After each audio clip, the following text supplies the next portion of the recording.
तो इस वीडियो में हम लोग स्टार्ट करने जा रहे हैं क्लास 10th ट्रिग्नोमेट्री चैप्टर 8। तो सबसे पहले इस वर्ड का मीनिंग समझते हैं। वर्ड क्या है? ट्रिगोनोमेट्री। अगर इस वर्ड ट्रिग्नोमेट्री को दो हाफ्स में डिवाइड किया जाए, सो ट्रिगोनो मतलब होता है ट्रायंगल और मेट्री का मतलब होता है क्या? मेजरमेंट। मीन्स कि ट्रायंगल के जो पार्ट्स हैं, तो ट्रायंगल के पार्ट्स क्या हैं? 3 साइड और 3 एंगल्स। तो इनके मेजरमेंट और इनके रिलेशनशिप के बारे में हम लोग पढ़ेंगे। मतलब साइड और उसके एंगल के बीच क्या रिलेशनशिप है, इसके बारे में पढ़ेंगे। और मोस्टली जो क्वेश्चंस होंगे वो राइट ट्रायंगल बेस पर ही होंगे। तो सबसे पहले राइट ट्रायंगल के बारे में थोड़ा सा समझ लेते हैं। वैसे तो सबको पता ही होगा।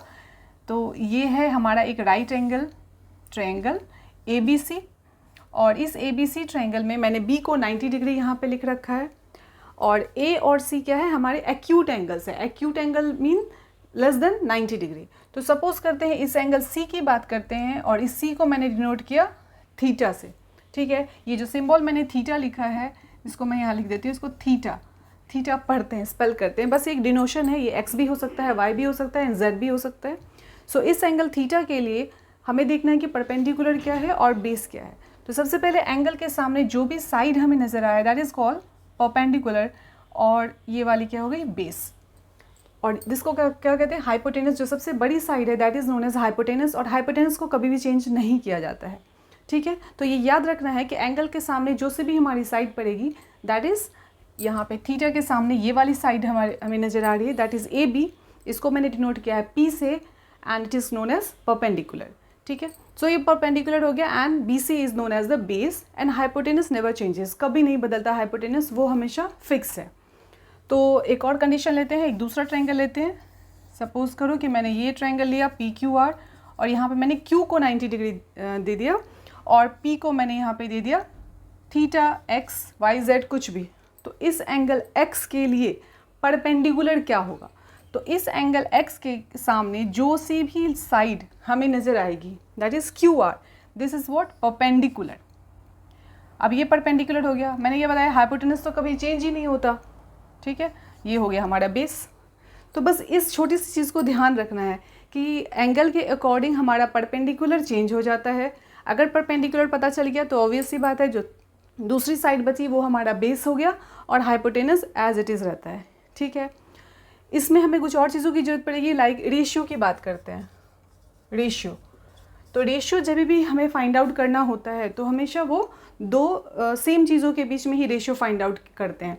लाइक सपोज करो कि किसी स्टूडेंट का वेट है, मान लेते हैं 30 kg, और उसी का फ्रेंड कोई और है तो उसका वेट है मान लो कि 50 kg।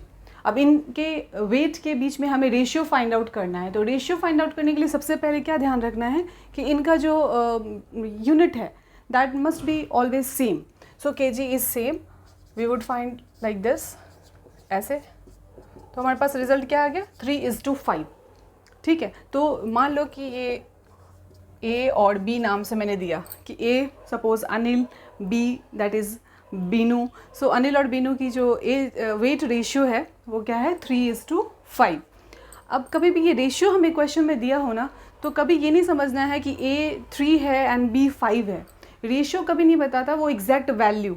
ठीक है, हाँ वो हो भी सकता है बट हमेशा नहीं होता।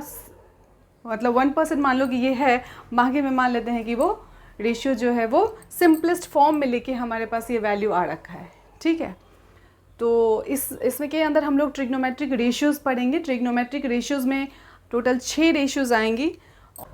साइन के बारे में हम लोग पढ़ेंगे, कोसाइन के बारे में पढ़ेंगे, टेंजेंट के बारे में पढ़ेंगे, ठीक है, कोसिकेंट के बारे में पढ़ेंगे, देन सीकेंट के बारे में पढ़ेंगे, कोटेंजेंट के बारे में पढ़ेंगे। ये सब क्या है? ये ट्रिग्नोमेट्रिक रेशियोज़ हैं। ये रेशियो है, साइड्स मतलब परपेंडिकुलर या बेस के साथ रेशियो होगा, या बेस या हाइपोटेनस के साथ रेशियो होगा। ये सिर्फ रेशियोज़ है। लाइक साइन जो है, इतना बड़ा स्पेलिंग लिखने के बदले हमें जो बुक में दे रखा है वो क्या दे रखा है? SIN। इसके लिए क्या दे रखा है? COS, then TAN, then COSCC, then SEC, then COT। Okay, और यहाँ पे हमेशा कोई ना कोई एंगल ज़रूर लिखना है, थीटा, XYZ, ABC, एनीथिंग। तो मैं यहाँ पे क्या लिख दे रही हूँ? A। ठीक है, तो ये हमें याद रखना पड़ेगा एक तो जो 6 रेशियोज़ हैं उसके नाम आपको याद रखने हैं, और कौन किसका रेसिप्रोकल है वो मैं अभी बताऊंगी। सबसे पहले रेशियो बता देती हूँ कि साइन किसके रेशियो के बराबर होगा, तो परपेंडिकुलर अपॉन में हाइपोटेनस। ठीक है, साइन के लिए हमेशा याद रखना है, ऊपर परपेंडिकुलर आता है और नीचे हाइपोटेनस। कॉस में क्या लिखते हैं, बी अपॉन में एच। टेन में क्या लिखते हैं, पी अपॉन में बी। कॉसेक में क्या लिखते हैं, एच अपॉन में पी। सेक में लिखते हैं एच अपॉन में बी, और कॉट में लिखते हैं बी अपॉन में पी। ठीक है, अब ये भी होगा कि भाई ये याद कैसे होगा, ये तो कोई सा भी हम लोग लिख देंगे तो कन्फ्यूजन हो सकती है, होती है कन्फ्यूजन, बट एक छोटा सा ट्रिक है जो तुम्हें याद रखना पड़ेगा और उससे कभी नहीं भूलोगे। और सबसे अच्छी बात क्या है कि ये क्वेश्चंस जितने ज़्यादा बनाओगे, जितना प्रैक्टिस करोगे, ये खुद ही याद हो जाता है, ऐसे हेडेक वाली बात नहीं है। ठीक है, तो देखो कैसे याद करना है। तो ये एक छोटा सा पंडित बद्री प्रसाद हर हर भोले। तो ये पंडित बद्री प्रसाद हर हर भोले। तो इसमें क्या है, इसका P हमें लेना है, इसका H लेना है, इसका B लेना है, इसका H लेना है, इसका P लेना है, इसका B लेना है, और ये यहाँ पे साइन के लिए होगा, ये कॉस के लिए होगा, और ये टेन के लिए होगा। सो स्टार्टिंग जिससे करे थे साइन कॉस टेन, ये हमें याद रखना है। अब यहाँ पे देखो ये जो P है H है, तो अभी भी मैंने लिखा है ना P अपॉन में H, P अपॉन में H। कॉस के लिए क्या लिखा है, B अपॉन में H, यहाँ आ गया। टेन के लिए P अपॉन में B, यहाँ आ चुका है। ठीक है, तो ये रेशियो आपको याद वैसे ही हो जाएगा अगर आप ये टर्म याद रखो, पंद्री बद्री प्रसाद हर हर भोले। ठीक है, इजी है, याद हो जाएगा। देन साइन का रेसिप्रोकल याद रखना है कि साइन का रेसिप्रोकल क्या होता है, रेसिप्रोकल ऑफ साइन। इसका रेसिप्रोकल क्या होता है, कॉसेक। ठीक है, अगर कॉस है तो इसका रेसिप्रोकल क्या होता है, सेक। ठीक है, साइन ए का कॉसेक ए, कॉस ए का सेक ए, और टेन ए का क्या होता है, कॉट ए। ठीक है, अब जब भी इनके रेसिप्रोकल को इनके साथ मल्टीप्लाई करेंगे तो रिजल्ट हमेशा 1 आएगा। फॉर एग्जांपल x को उसके रेसिप्रोकल के साथ मल्टीप्लाई करेंगे तो हमारा आंसर क्या आएगा, 1 ही आएगा। ठीक है, y को उसी के रेसिप्रोकल के साथ मल्टीप्लाई करोगे तो आंसर तो 1 ही आएगा। लाइक दैट, इसी तरीके से अगर साइन को अगर उसके रेसिप्रोकल के साथ या दैट इज कॉसेक ए के साथ मल्टीप्लाई करेंगे तो रिजल्ट हमेशा 1 आएगा। ठीक है, कॉस को उसी के रेसिप्रोकल के साथ मल्टीप्लाई करेंगे तो आंसर क्या आएगा, 1 आएगा। टेन को उसी के रेसिप्रोकल के साथ मल्टीप्लाई करेंगे तो आंसर क्या आएगा, 1 आएगा।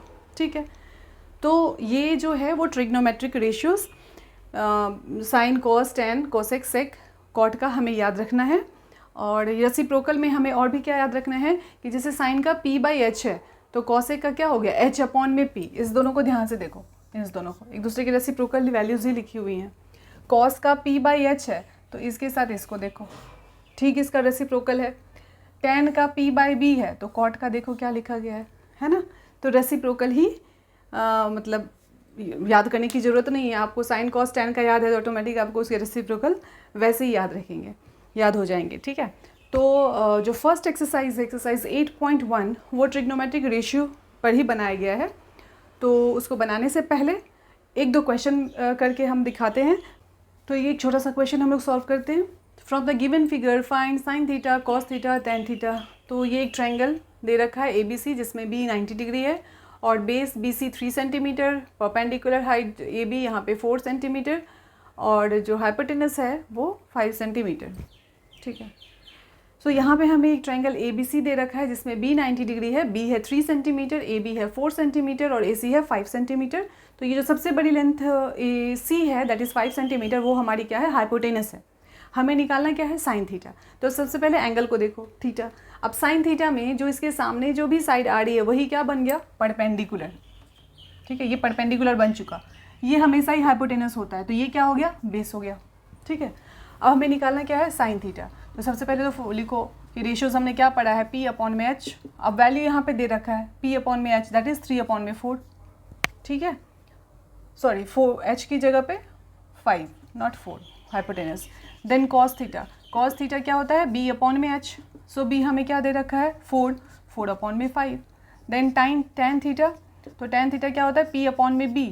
तो p के लिए क्या हो गया 3 और b के लिए हो गया 4।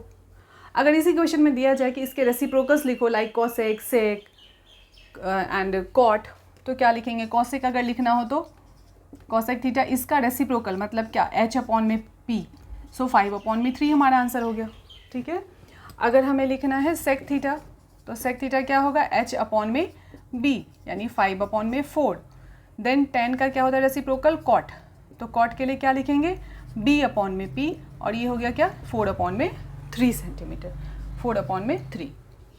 ठीक है, तो ये तो सब बहुत ही इजी क्वेश्चन था जिसमें कि सीधा वैल्यूज़ देखना था, हमें लिख लेना था। हमें कुछ हटके क्वेश्चन दिया जाएगा, सपोज करो कि अगर ऐसा क्वेश्चन दिया जाए कि if sine theta is 3/5 find other trigonometric ratios, other T ratios. ठीक है, यानी कि साइन थीटा की वैल्यू कितनी दे रखी है? 3 अपॉन में 5, ये रेशियो दिया हुआ है, तो हमें यहाँ से बाकी ट्री रेशियोज़ निकालनी है।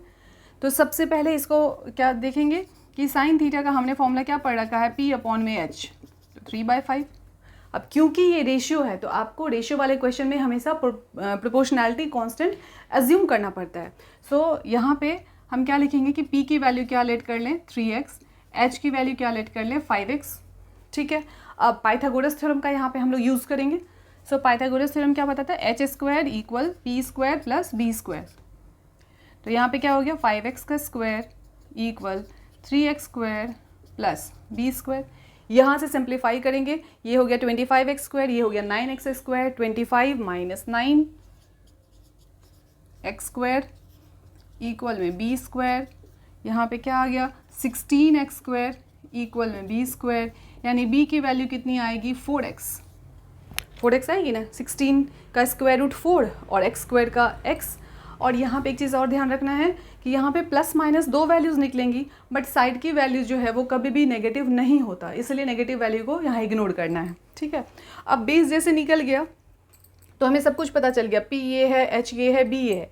अब सपोज करो कि आपको निकालना है tan थीटा, तो क्या लिखोगे? p अपॉन में b, और p की वैल्यू आपको क्या दे रखी है? 3x, तो यहाँ से उठाया 3x और b यहाँ से लिया 4x, ये x कैंसिल आउट, हमारा आंसर आ गया 3/4।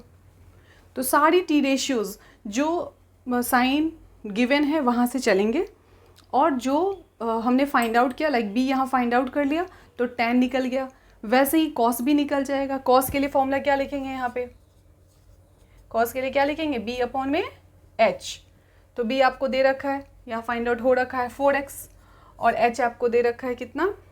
5x। तो ये देखो यहाँ से ये वैल्यू भी निकल गया 4 अपॉन में 5 cos थीटा।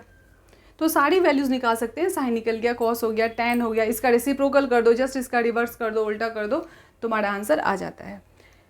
ठीक है, तो इस वीडियो में हमारा जो इंट्रोडक्शन था फॉर एक्सरसाइज 8.1 वो ख़त्म हुआ, और नेक्स्ट वीडियो में हम लोग स्टार्ट करेंगे एक्सरसाइज 8.1।